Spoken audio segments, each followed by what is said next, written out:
Bonjour, aujourd'hui je vais vous parler du Parfum, livre écrit par Patrick Süskind, écriteur allemand, écriteur allemand né en 1949 en Allemagne.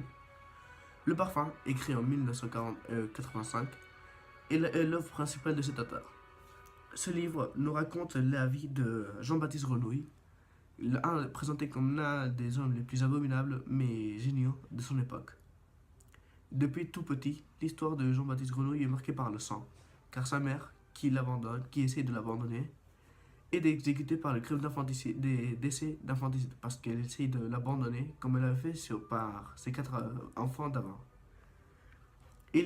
Après plusieurs mères qui essayent de l'adopter, mais qui ne le supportent pas parce qu'il n'a pas d'odeur, il ne se sent pas comme les autres, il est envoyé chez Mme Gaillard, qui n'a pas le sens d'odorat. À l'âge de 8 ans, il est envoyé chez Monsieur Grémal comme tanneur de peau.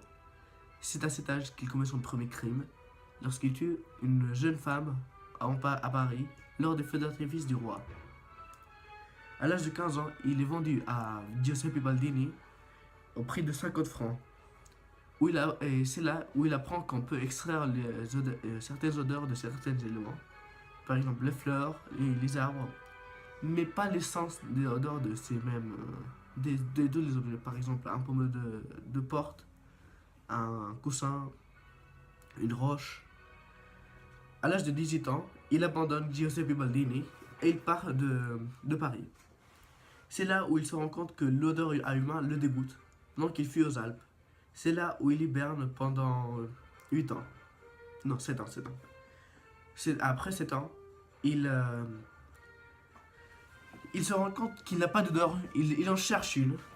Donc ce qu'il fait, c'est qu'il part des montagnes et grâce à un noble d'une ville, il construit un parfum ressemblant à celui des hommes, qui lui permet de passer dans les grandes multitudes sans se faire remarquer. Après, il part de cette ville et en arrive sur une autre. C'est là où il découvre un parfum très similaire à celui de la jeune femme qu'il a tuée à Paris. C'est là où il va commettre ses meurtres, 24 meurtres de 24 vierges. Après ces 24 vierges, il tue Laura Richis, que c'était sa principale victime, qu'il voulait tuer depuis qu'il était arrivé. C'est alors qu'il est accusé du crime de homicide et il va être exécuté. Mais quand il va être exécuté, il libère son parfum parfait qu'il a créé avec les cheveux de 24 vierges qu'il a tuées et de Laura Richis, et il s'échappe. Mais l'a utilisé, il s'est rendu compte que personne ne l'aimerait pour qui il est, mais pour son parfum. Donc, après cette grande révélation qu'il a eue, il part à Paris, où il arrive dans la place où sa mère l'a accouché, et verse tout le parfum sur sa tête.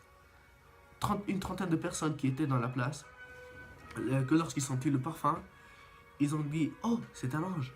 Et ils étaient tellement aveugles par ce parfum qu'ils l'ont dévoré. C'est ainsi que meurt Jean-Baptiste Grenouille à l'âge de 28 ans à Paris, dévoré.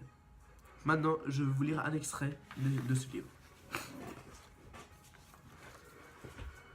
Grenouille était fasciné par cette opération.